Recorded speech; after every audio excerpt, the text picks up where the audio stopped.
করি।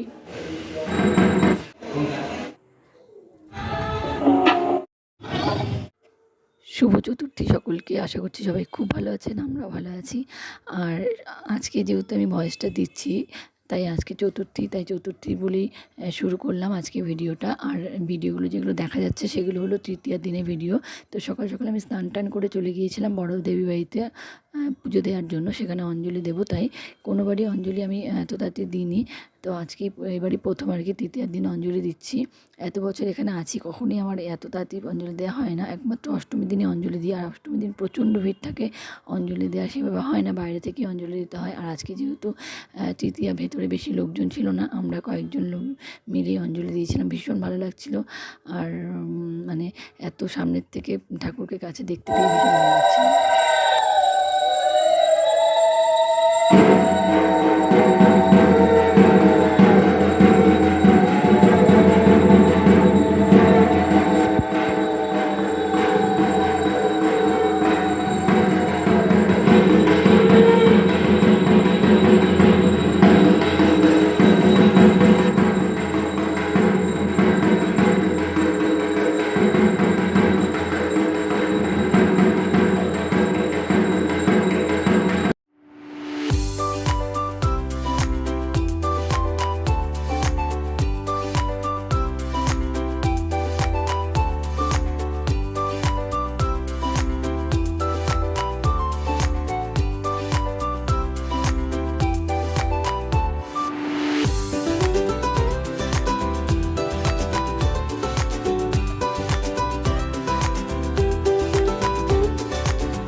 এই যে এদিকে পুজো চলছে খুব সুন্দরভাবে, আর এরপর অঞ্জলি হবে।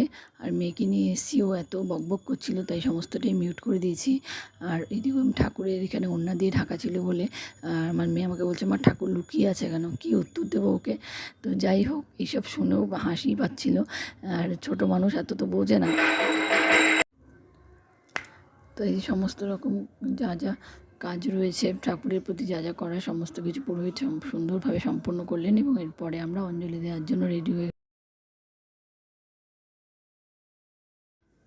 আর এইদিকে আমরা এই যে অঞ্জলি দেওয়ার জন্য ফুল হাতে পেয়ে গেছি। মেয়েরও লাগবে ফুল। ও আমার সঙ্গে বসে মন্ত্র উচ্চারণ করে, ঠিকমতো তো এখনও মন্ত্র উচ্চারণ করতে পারেনি, যাই হোক আমার সঙ্গে সঙ্গে ও সুন্দর করে বলেছে। আর এইদিকে এই যে আমাদের অঞ্জলি দেওয়া হচ্ছে।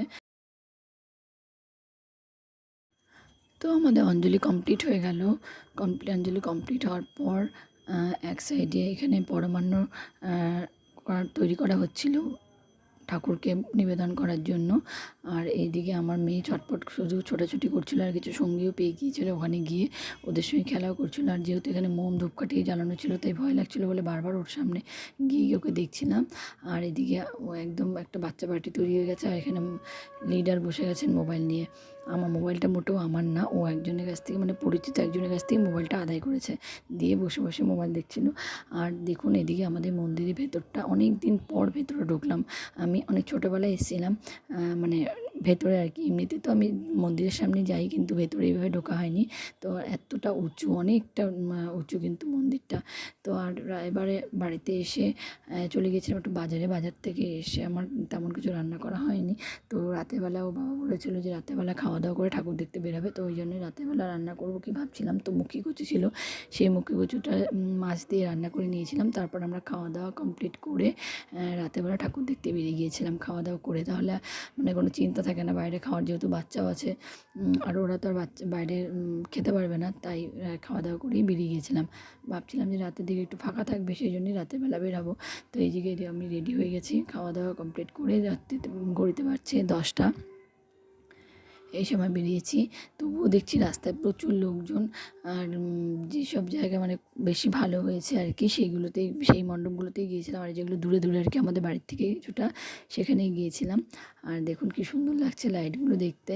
ছোটোবেলায় না এই লাইটগুলো দেখতে এত ভালো লাগতো, কত রকমের গল্পের ছবি ফুটিয়ে তোলার চেষ্টা করতো লাইটের মাধ্যমে। তো সেগুলোই দেখতাম। আর এদিকে এই যে চলে এসেছি আমরা নেতাজি স্কোয়ারে। এখানে এসে মেয়ে মিউজিক শুনে নাচ করতে শুরু করে দিয়েছিলো। এবার আমি ওকে ডাকছি, ও আসবে না, আমাকে বলছে দাঁড়াও, নম করতে গিয়েছিলো। তো এই যে প্রণাম টনাম করে চলে যাচ্ছিলাম ভিতরে দেখতে। এখানে এত সুন্দর হয়েছে, যারা যাননি এখনও একবারটি এখানে ঘুরে আসবেন। ভীষণ সুন্দর করেছে, আগেরবারে যেমন সুন্দর হয়েছিল এবারও ভীষণ ভীষণ সুন্দর হয়েছে এখানকার মণ্ডপ এবং আলোকসজ্জা।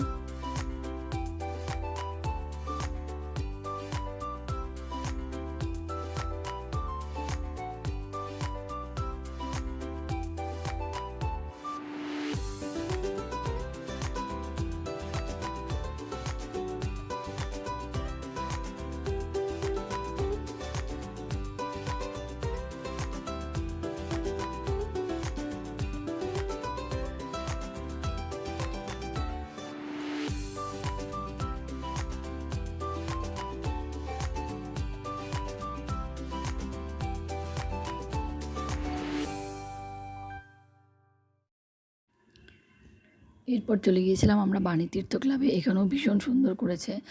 আর এখানে হলো মেন থিম ছিল উঠতে মোদের মানা। আসলে পাখিদের আটকে রাখি আমরা খাঁচার মধ্যে, সেটা যে একদমই ঠিক কাজ নয়, সেটাই এখানে ফুটিয়ে তোলা হয়েছে। ওদেরকেও উঠতে দিতে হবে, ওদেরও স্বাধীনতা রয়েছে। তো সেই থিমটাই এখানে এত সুন্দর এখানেও করেছে, বাচ্চাদের ভীষণ ভালো লাগবে। যারা এখনও যাননি অবশ্যই একবারটি এখানে ঘুরে আসুন, খুবই ভালো লাগবে।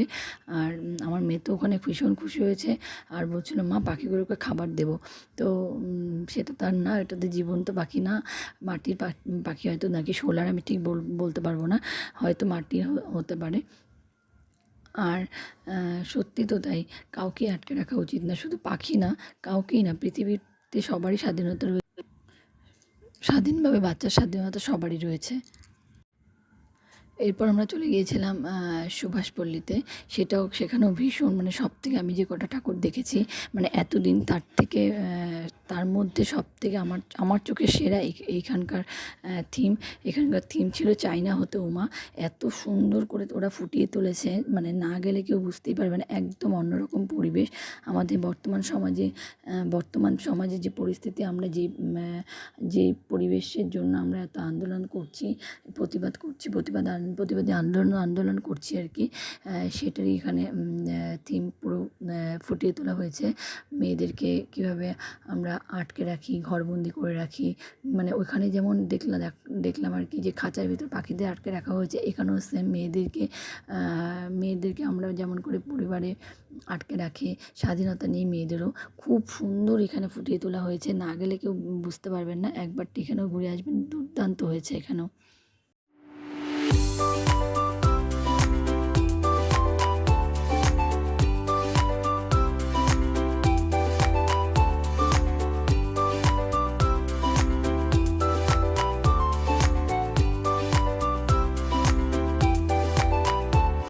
তৃতীয়ার দিনও এত রাতে যে এত ভিড় হবে বুঝতে পারিনি, তাই অনেকগুলো ক্লাবই ঢুকতে পারিনি, আমরা গাড়ি নিয়ে মানে গিয়েছিলাম, যেহেতু গাড়ি সবখানে রাখা যাচ্ছিল না। তো আজকে ভিডিওটা এই পর্যন্তই, দেখা হচ্ছে অন্য আরও একটা ভিডিওতে।